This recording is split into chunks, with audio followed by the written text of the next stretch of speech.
So this is still shaft design. I'm going to talk about deflection and a whole bunch of other stuff here. Same example I used the other day. A pulley or a sheave on the end of a short overhung portion of the beam, and also a gear over here, and a bunch of steps in the shaft, which makes things complicated.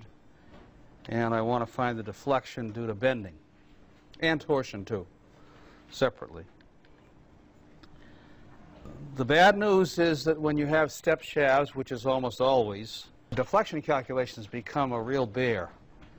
And I'll show you why. It'll be quite obvious when we look at the equations.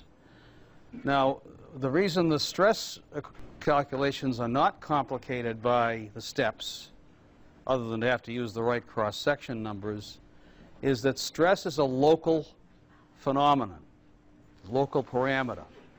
As we discussed before, the stresses vary all over the continuous guts of the part. But deflection is a global property. So what happens at the right-hand end of the beam in terms of loading affects the deflection at the left end and every place else. So I can't just focus in on one little local area doing a deflection calculation. I've got to take the whole beam into account all at once. And the fact that the steps are there is what makes the thing more difficult to deal with. So far, I've only looked at the equations for load, shear, and moment for this example. We've looked for simple examples of beams at the beam slope and the deflection. And there's an intermediate step to get from the moment to the beam slope, and that is to divide the moment equation by two values, E, the Young's modulus for the material, and I, the area moment of inertia, so-called, of the cross-section. Now, unless you make the shaft up out of different pieces of different material, the shaft is typically one material, so it has the same E all over. So that's simple. But the problem is with the steps, the I changes every time I change the diameter, right? So I have an I function now that is not constant across the length of the beam. So when I go to divide it, that's not the issue, because I can divide this little piece of it by that I, and this piece by a different I, and this piece by a different I. But now when I go to integrate it, I want to do the integral over the whole thing, and my values are changing by this I at every step. And that makes it very, very difficult to do the integration by the classical analytical methods. And we have to fall back on the computer, and we use a numerical method, which I'll show you how to do. So the equations we're talking about right now are the ones for slope and deflection, which are the final two integrations of any beam problem. And so I have this m function, which is expressed in singularity functions typically, and I've divided it by EI, which is now not a constant value across the beam because of the change of section. And I, of course, get an integration constant I label C3. And when I integrate again, I'm going to get the parameter of length. I've called that Z. So Z is the dimension along the length of the shaft, times that C3, and also a new constant integration called C4. And I've got to find the values of those two constants, as well as do the integration. So as I said, numerical integration is usually necessary. Now that sounds very fancy, numerical integration, but what it amounts to is nothing more than this. We know that integration is essentially a calculation of the area under a curve, correct? That's the meaning of it. So if I can draw the curve, and I can draw the curve with funny bumps in it, accounting for the I changing, that's not a big deal. So if I can draw the curve, and I can somehow calculate the area under that curve as I go across the curve, I can come up with a function representing the area. Now there's any number of ways I can do this. The simplest is called the rectangular rule, in which I simply take this picture, this curve. Let me get a picture up here so I don't have to wave my hands so much. There we are. So here's my moment function. And here's my moment divided by EI for that same example. And notice that it jumps because at a step the I changes abruptly. And so I get these jumps in the function. Those are nonlinearities. That's what drives the analytical method crazy. But if I'm simply going to cut this up now, imagine I take a bread slicer and I slice this up in a whole bunch of little very narrow slices, and I take the width of the slice, which I'll make always the same to make my life easy, times the height of that particular slice, and I multiply those two numbers together, I've got a crude approximation of the area of that slice, right? And I just keep doing that and accumulating those, adding them all into the pot until I get a function that looks like the area under the curve. So it's very straightforward. Now I can make it better by doing a little bit more fancy job of measuring the slices. Since the slices typically have a non-horizontal top to them, I can take a slice and take the value at the left edge of the slice and the value at the right edge of the slice. I got a trapezoid now, and I find the area of a trapezoid, which is a simple formula. And I got a more accurate representation of that slice. That's called the trapezoidal rule. And if I want to be even fancier, I can put a parabolic type function through those points. And then I get the, what the hell is it called? I'm blanking on the name of it. It has a name. If I go to a cubic, it becomes Newton's 3/8 rule, and on you go. If you make the slices really narrow, which of course you can do because the computer's doing all the heavy lifting, right? I'm just going to program this to go through and calculate all these little slice areas. So I don't care how many times it has to slice it up. And so I can take very, very narrow slices, and even if I do a rectangular rule, I'm going to get a pretty good representation. Trapezoid a little bit better. The one I can't name, remember, oh, Simpson's rule. Of course, Simpson's rule is the parabola. And then Newton's 3/8 is the third degree, and there's some more above that. But practically speaking, trapezoid's fine. I think I used trapezoid in this example. So that's essentially all we're going to do to get the area. And later on, I'll come back to how we figure out what those constants are, the C3 and C4. But first, I'm off on a little tangent here talking about torsion, because I want to know the torsional deflection as well as the bending deflections. And there are obviously different vectors about different axes. Here's a very simple example. It looks an awful lot like your dial. Equation's pretty straightforward. Theta is the angular deflection, typically measured in radians. But you could put it in degrees if you wished. But this will give you radians from this formula. It's your torque times the length of the shaft divided by G, which is the shear modulus of the material. So that comes from E, Young's modulus, and V, Poisson's ratio for the material. There's a simple formula that if I know the E and I know the Poissons, I can calculate the G. And I can also look up in a table for common materials. Young's modulus for steel, as I've told you before, is about 29 million psi. And G is around 12 million. Roughly, well, a little less than half, I guess. Not quite half. So that's a fairly simple calculation, and I can turn this into a spring constant, because everything's a spring. Remember in kinematics, we pretended things were rigid bodies? Well, of course, we know that's not true. Everything's elastic. And a spring constant, so-called, or a spring rate, is simply pounds per inch, newtons per meter, inch-pounds per radian, or newton-meters per radian, depending on whether I'm looking at a torsional or a linear type spring constant.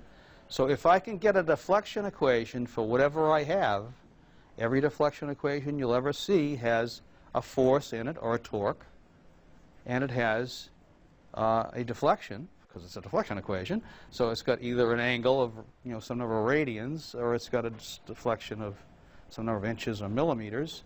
And I simply rearrange the equation so I have, in this case, torque over theta, and I find it's Gj over L. J, of course, is the polar moment of inertia, area polar moment of inertia of the cross section. So that's my geometry, my material property, my load, and the length of the shaft. The longer the shaft, the more it's going to wind up. Makes it a softer spring. Now, for a step shaft, this one is a piece of cake, because all I have to do is consider each of those pieces to be a separate spring, and they're coupled together in some fashion, and there's only two ways I can couple springs together, and that's in series or in parallel. And in the kinematics book, which you have been exposed to in kinematics in 3310, I have some discussion in a later chapter about how to figure out spring constants for materials and whether or not they're in series or parallel. I'm not going to go into that wheeze here. I'm going to assume you know it, or we'll go look it up. But this happens to be in series, and springs in series add like resistors in parallel. That's how I remember it. So that's the resistors in parallel equation, right? The reciprocals add. If my springs are in parallel, they add like resistors in series. Just add them up. It's flipped between the mechanical and the electrical systems, because somewhere in the dim, dark past, somebody in each discipline decided to define things differently. And one defined it right side up, and the other defined it upside down. So you end up with the opposite set of equations, but the principles are the same. And we're stuck with that now. So here's the same setup for the problem. This is actually now example 10.3, which says, all right, we found the stresses, and we've decided on diameters of shaft that will give me low enough stresses and whatnot. What's going to be my deflection situation now? And I really have to know what those diameters are, so the order in which I did this is sensible. I first found reasonable diameters for the stresses to get them under control. Now with the diameters for the steps, I can go through and do this overall calculation for the whole beam and find out, shaft beam, find out what the deflections are. So here's my torsional deflection. I have 3 different step sizes, and these labels refer to that figure. And the J's, of course, are going to be the principal difference because the diameter is different. So I calculate the J's for each section, and then I put them into this formula that has a different term for each of the sections. There's a different length for each section, different J, and they're going to get added up in reciprocal fashion. And I find that I have a 0.15 degrees, which is pretty small, quite acceptable in this case. I put some constraints in the problem statement as to what the maximum deflection was I was willing to take, and this is well below it. So that's a straightforward calculation, no big deal. Now we get back to this moment business and the integration of that moment over EI function. So what I'm going to do is write a little program in TK or MATLAB or MathCAD, doesn't matter, they'll all do it very nicely. I need a loop. You don't know what a loop is in a program. You say for I equals 1 to 10, do this stuff. And every time you get through that stuff, kick the I up by 1 and go back through until you run out of, do 10 of them, and then give up and go home. So I can have as many slices as I want. That'll be 100 or 1,000 if I want to get greedy. And I make my delta 1,000th of the total distance, whatever it might be. I go across, get the area of each one, and accumulate them. It's that simple. So this picture right here, I've divided by the EI with the I changing, and so that accounts for the steps. Now I want to integrate it, but I've already discussed the fact that these discontinuities give the normal integration approach fits, but the numerical thing doesn't care. So that's the way I want to do it. So I'm going to do my numerical integration, but that's going to give me no information initially about the constants of integration. So I'll bring those pictures up, and I'll just wing it for what's in the description over there. So the first plot you see up above is the slope. So the dotted line is what I got when I did all this, slicing it up into thin bologna slices and adding up the areas. And that function looks like the dotted line. And of course, the integration by this method is going to assume that it starts at 0. What else can it do? Right? I got no area, then I got some area, and some more, and some more, and some more, and some more. And when I'm all done, I got the largest value at the other end. Well, if you think about the way this beam is arranged, I've got simple support, right, a bearing here and a bearing there. I would expect that deflection curve to look like this, right? It's not going to be zero slope at the ends because it's free to rock on the supports. That's what's meant by simple support. It's not a cantilever joint. It's not a moment joint, which would have zero slope, right? But in this case, it doesn't. And I don't know what that slope should be. But in that first picture, I'm saying, well, maybe that slope should be some negative value. That makes sense, right? Because negative is downhill, positive is uphill, and if I'm loading this downward, I expect it to start off going downhill, eventually get to the bottom of the trough, and then come back and be going uphill at the other end, right? So it's some negative number, C3, but I don't know what it is yet. And there's no way from that curve I can deduce it because I don't know where the zero slope is. It's someplace across, you know, where I'm at the bottom of the hill.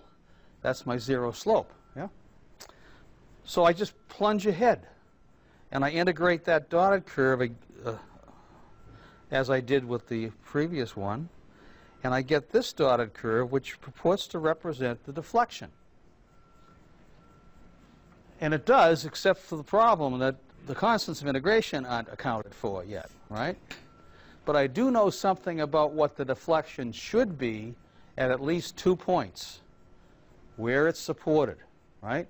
At the bearing, I should have a deflection of 0, and at the other bearing, a deflection of 0. Well, if I don't, my bearings aren't doing their job, right? So because I have one support, in this case at the left end, that's coming out as 0 anyway, because as I said, as I accumulate across from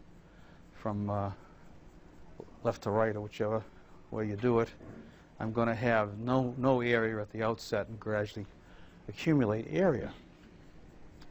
But I do know where the other support is located. That's at 5 inches in, which I've called ZR2. And I'm getting a value that's non-zero, which I can read off of my picture, and I know that should be 0. So that means that that's a measure of my error. But it's the error in C3. And I haven't mentioned yet the fact that I can prove that because I have 0 deflection at z equals 0, in other words, at this beginning of the beam, I know that has to be 0 because it's a support. And if I make those substitutions into the equation for deflection, just in general form, I will find that C4 is 0. How convenient. So I know C4 is out of the picture at this point. I'm just after C3. Well, C3 is some number of radians or degrees over there, above or below. I guess we decided it was below the 0 point. But when you get, I've lost the equation here, but recall that C3 gets multiplied by your independent variable z when you get to the next integration, right? So here it's C3z, which is a straight line. And it's a straight line with a 0 intercept, right? So what I'm going to do is draw a line from 0 here through that point at the 5-inch location of R2 and say that slope is C3. In other words, if I take this curve, the dotted curve, and I pivot it about here, and I rotate it down until this is here at 0, then it will look like this, and that's the true deflection curve. So with the simple calculation that I show erroneously here, I just discovered, 4th edition of the book, that's been there from the first edition. I've never noticed this until just now preparing for this lecture. I got this shown in inches. That's the tangent of that angle. This is inches per inch, actually. And so it's the C3 has got to be in radians. So this is the rise over the run, right? That's the tangent of the angle. So I left out the arc tangent. You can pencil that into your book and you'll have the first correction. So does anyone have any questions as to what's happening here? Conceptually, it's very simple, and it's simple to do. It's approximate. You know, all numerical methods are approximate. But we live in an approximate world in engineering. I've told you that before. Exact answers don't exist. If I get within a few % of what we think is real, I'm happy as a clam. That's real success. I'll even take a 5 or 10% error if I have to. I'm never going to get it perfect. Any questions on this before I move to something else? Now, another way to do that problem, now that we have these nice tools available like finite element analysis, is to use that approach to do it. And the FEA doesn't care about steps and changes in contour because it's doing a numerical solution, isn't it? It's dividing it up not in little bologna slices, but in little tiny shapes of some sort, little bricks or little tetrahedra. There's different shapes you can break it up into, and it's solving a gazillion simultaneous equations to find out what the combination of all those little bricks are doing under your load conditions, right? So it's ideal for this kind of a situation. So I can apply finite element analysis if I have the tools and the knowledge of how to do it by putting the appropriate loads on my shaft and making in a CAD system, and then most CAD systems will talk to a finite element package which will mesh it to turn it into all these little dinky bricks that are all touching one another, and then take the loads in combination with the boundary conditions that I tell it I have. How am I supporting this at the reaction points? So here's a very simple model done in CAD. It's in Pro Engineer. All the CAD systems will do this for you. It's got some uniform loading along this part of the shaft from something or other, and some torque going through the shaft, and it's got some load over here, W, and a couple of reaction forces at the bearings and so forth. And so you can set there's a fair bit of work to setting the problem up that I'm just glossing over here, but if you know how to set the problem up properly, it's going to do the calculations for deflection and stresses both. And it'll be pretty accurate depending on how well you set the model up. Be cautious. It could be totally wrong if you don't set the problem up correctly. It could be garbage. And that's critical, and that's what my chapter 8 shows you how to properly set the problem up. It doesn't do very much in the way of FEA, but that's just turning the crank. If you get the problem set up correctly, you're all set. And it highlights, you know, the bright colors are the higher stresses and the higher deflections and whatnot. So these are pretty much just pretty pictures in the way I'm showing you here. But if you take the finite element course, you'll have some better sense of how to do that. Truth be told, most real machine parts have too complicated geometries to do very much with the methods that we're talking about here in terms of MC over I and F over A and that sort of thing. And there are specific cases where you can do that, but when I have wacko shapes and whatnot, it's very difficult to do these stress calculations longhand. I still have to understand the theory that we're talking about here, especially with respect to failure, to interpret the stresses properly. But more and more engineers are relying on finite element analysis to actually do the heavy lifting, to do the number crunching, to get the stresses. And they typically give you them in von Mises form. So if you don't know what the hell von Mises is, you're dead. So you have to understand how to apply them. One of the criteria in your project is to deal with the natural frequencies, and so let's talk a little bit about that. Now, this is a repeat of something that you will have seen in a vibrations course. If you took ME 3311, we covered it there. It's covered in controls and a whole bunch of other application types courses. But you may not have run across this, so bear with me if you have, for the sake of those who haven't. These plots are very important, and you come across them a lot in engineering. They're very similar, and I'll describe the differences after I describe what they're showing us. This axis is something called a frequency ratio, and that's defined as the frequency at which I'm exciting the system. In your case, it's 300 RPM. I'm turning the shaft at 300 RPM. So I can express that as radians per minute, radians per second, revolutions per minute. Any of those units is valid for frequency. I could also express it in hertz, which is cycles per second. That's quite often the way you see it expressed. So they're all convertible one to the other. I can convert hertz to radians per second, to RPM, to whatever.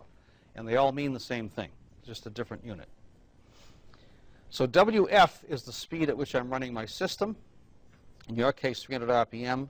Omega n is the so-called first natural frequency of the system, and that's typically equal to the square root of k over m, where k is the stiffness of the system and m is its mass. In a rotating system, that would be a torsional k and mass moment of inertia, I, if it's a rotating system.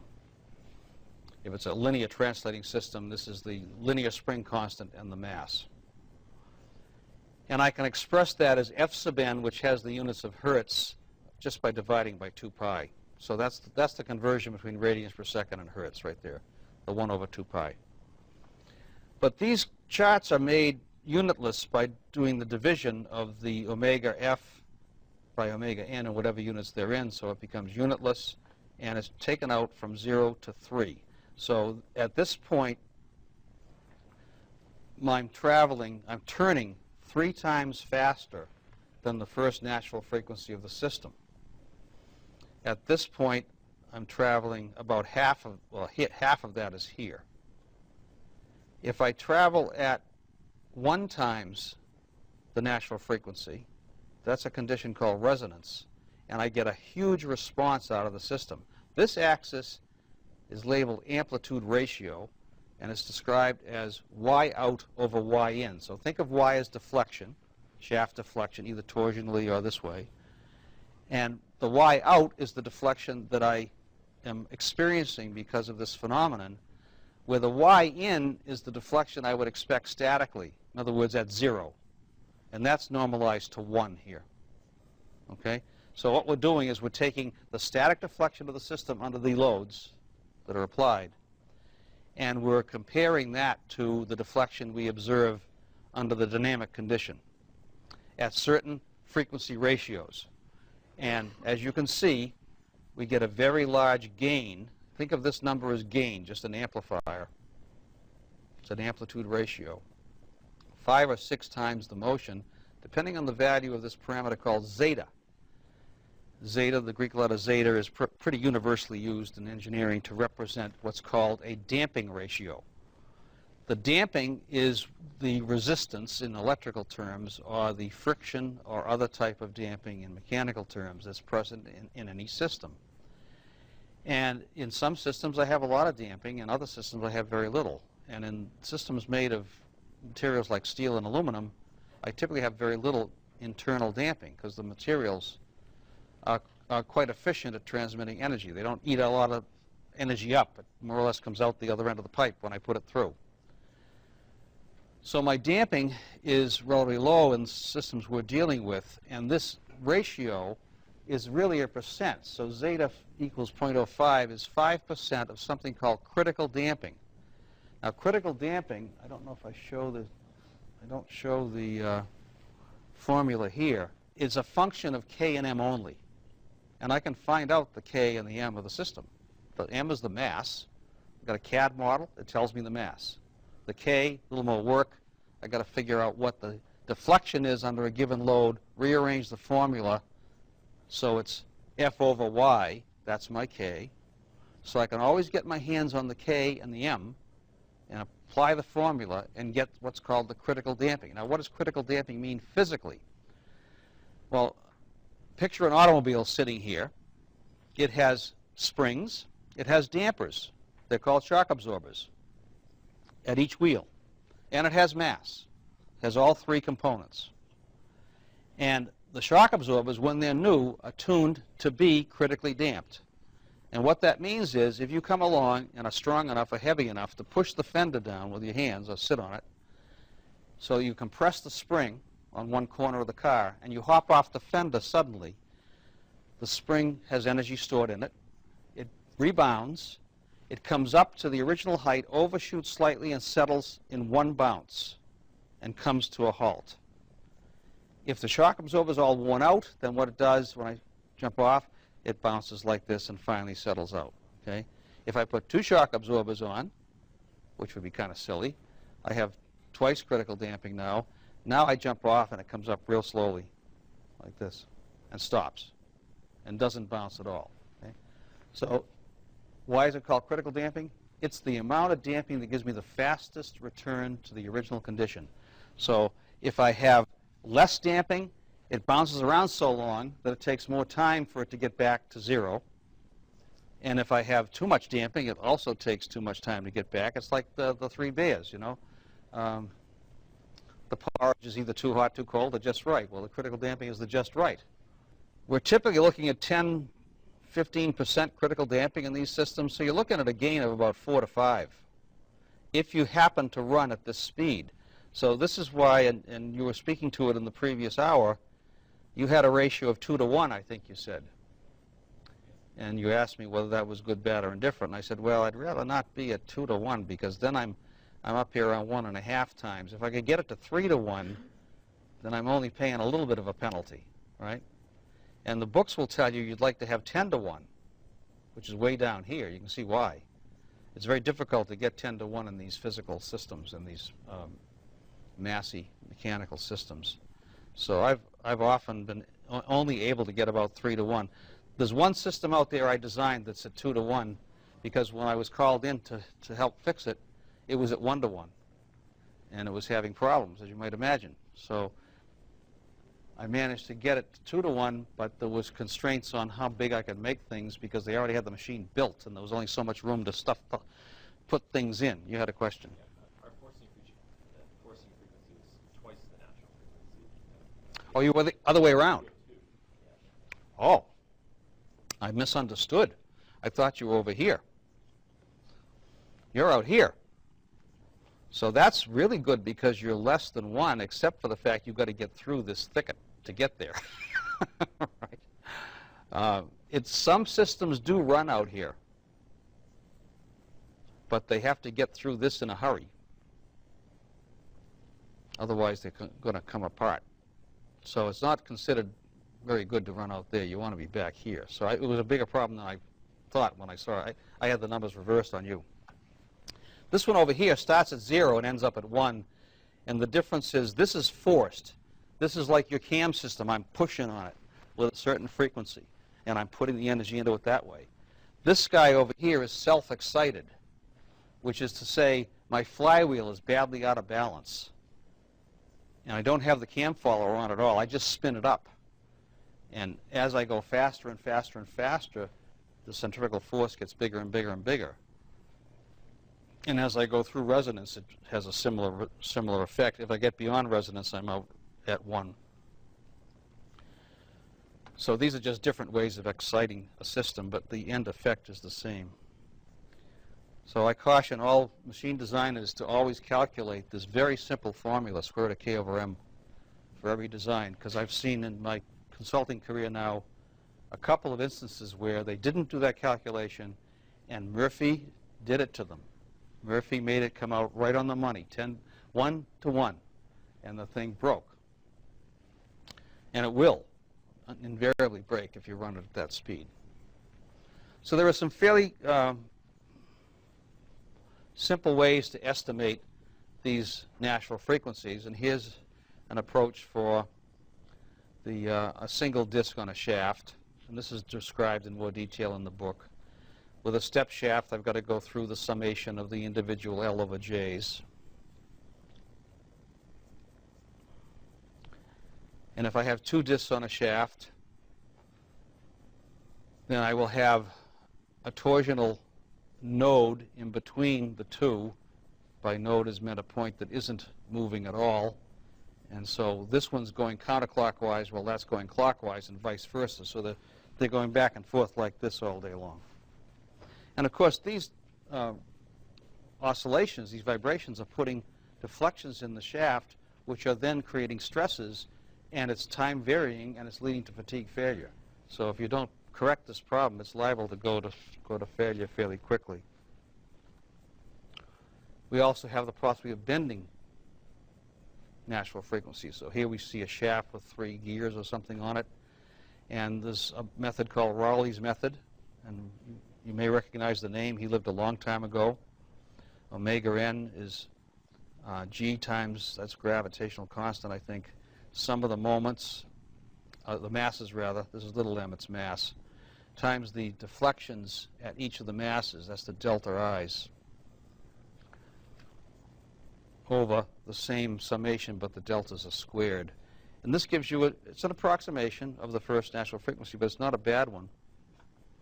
And again, FEA comes to the rescue here, because if we do the FEA model of this thing, we can have the FEA package tell us what these frequencies are. And that's called a modal analysis. That purports to be the first mode of that cantilevered flywheel, or whatever it is, pulley sitting out on the end of the shaft. And it happens to be at 1040 hertz for this particular assembly. And the second mode, there was supposed to be a label pop up here and give us the number. I think it's about 1560. The slide is screwed up. And this is not showing up either.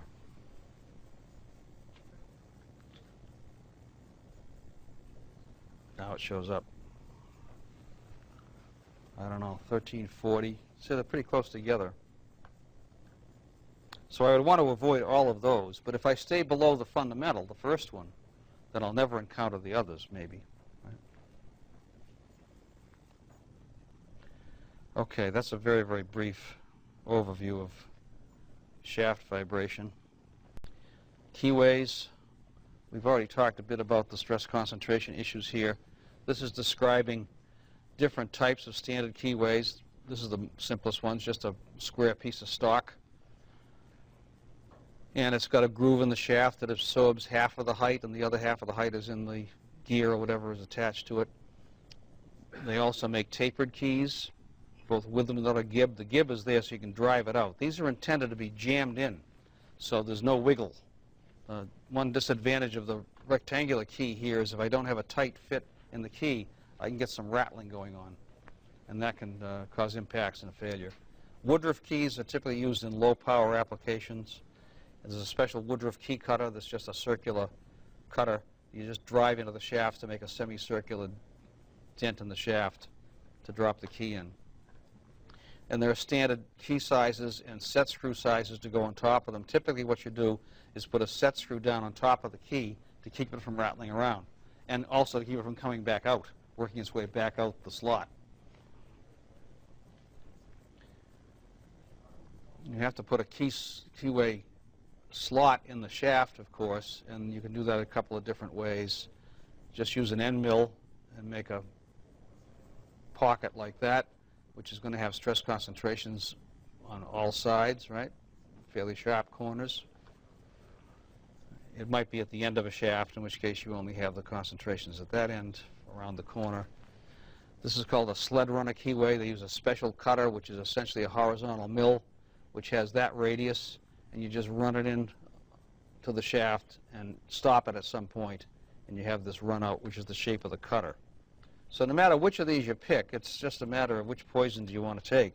They all have a pretty high stress concentration factor. So here's a Peterson chart for K sub T in bending and K sub TS in torsion, because you usually have both at one of these. By the way, it's good practice to try and put the keyways in locations of low moment. Typically the torque is running right through the shaft, so you can't get low torque. They all feel the torque. They're transmitting the torque for you, usually. But if I put them at low moment, at least I'll have a lower von Mises stressor happening there. But these numbers are typically running at around, 2 to 3-ish or higher. The average R over D ratio, they say, for a key slot, that is the radius divided by the width of the slot, is about 0.02. So that puts you on that dotted line right there. So that means you have typical values of 2 to 3 for a standard keyway with a standard cutter. So this is the same approach that we use in general We've got to find the forces first. If we know the torque, we know the radius at the key. That's easy enough. T over R is the F. I can get that for the alternating and the mean separately. I can then determine the shear stresses on the keyway. For each of the cases, alternating and mean, I can then convert those to von Mises to use the standard approach. Find the safety factors using a modified Goodman diagram. Check the bearing stress. I want to make sure I don't crush the key, put so much torque on it that I actually turn the key into two slices like this. Right? I can shear it and I can crush it. So I have a shear problem. That was the shear stress calculation. I can also simply crush the side of the key.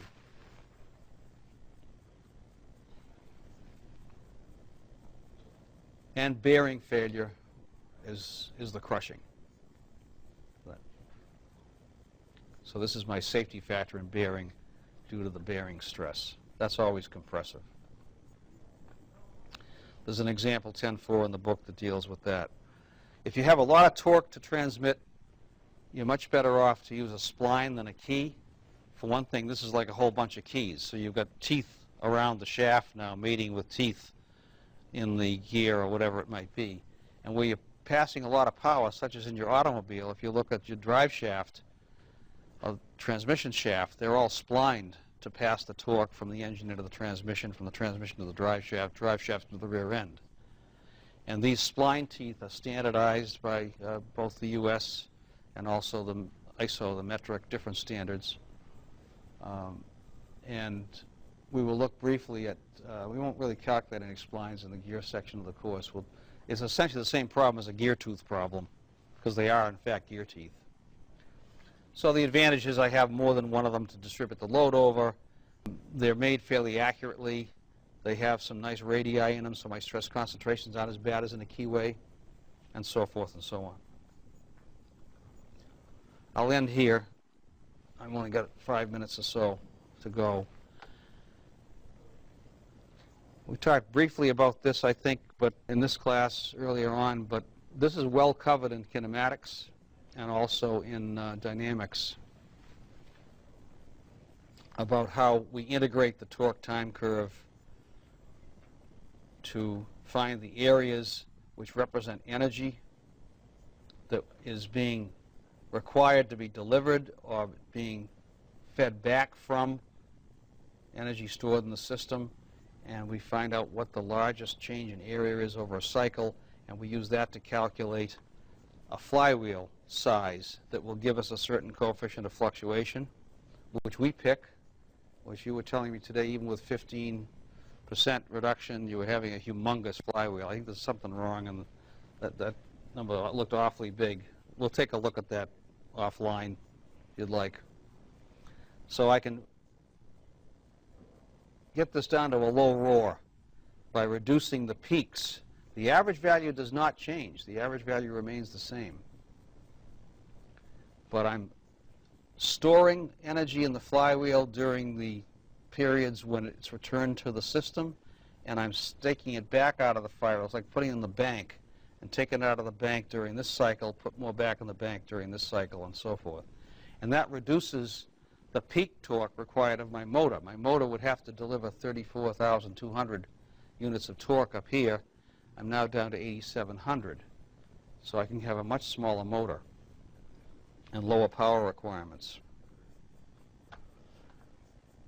But there are going to be some stresses in our flywheels, and this is all derived in the text, and I only show you the bottom line here. But the important thing to stress is that the worst case stress in the flywheel is not at the outside of the flywheel, it's right at the hole. And the way to think of this is, it's a tensile stress too. The flywheel is spinning at some speed, and it's made up of a bunch of little particles that are somehow attached to one another. These are the molecules of steel or whatever, right? And every one of those little molecules is being pulled by centrifugal forces outward, and they're all pulling on one another. And it's like the reverse of a pylon. The guy at the bottom in a pylon is hurting the most, right? In a pig pile? This is an anti-pig pile. The guy at the bottom is feeling the biggest pull. And so the stresses go up very drastically as you go from the rim of the flywheel down into the smallest diameter on the flywheel, which is at the shaft. And I have a tangential stress and a radial stress. The tangential stress is maximum there. And that's what will fail the flywheel. And when it fails, it explodes, because that little stress cube at the very inside cracks, and the crack grows outward like a fraction mechanics failure, and the thing literally explodes. Even a ductile flywheel will explode and send shrapnel everywhere. So it's a very, very dangerous type of failure. And in situations where flywheels are spinning very fast, the requirement is for a flywheel shield. So there's a good, thick, ductile steel shroud that's like armor plate on a tank, so that if that thing lets go, maybe it destroys the ductile shield, but it takes the energy out of those pieces before they get to some human. And race cars, particularly dragsters, have a very substantial shield over the flywheel, because they're spinning their engines up to, I don't know, 8,000, 9,000 RPM probably is not unusual in a dragster, and the flywheel likewise. And if that thing lets go, it's not a pretty sight. And of course, it's right under your feet, usually, in a vehicle. So you will not have a problem at 300 RPM, I don't think. But still, it's an easy calculation to do, kind of a messy equation. Look at all that's in it. It's omega squared, right? That's your centripetal acceleration, right? Centrifugal force, centripetal acceleration toward the center. Poisson's ratio, G is gravity, weight density is gamma, V is Poisson's ratio, and then the rest is radius. Outside radius, inside radius, and that's about it. But everything's squared, so things get big in a hurry. T is tangential stress along the tangent, and R is radial stress in a radial direction.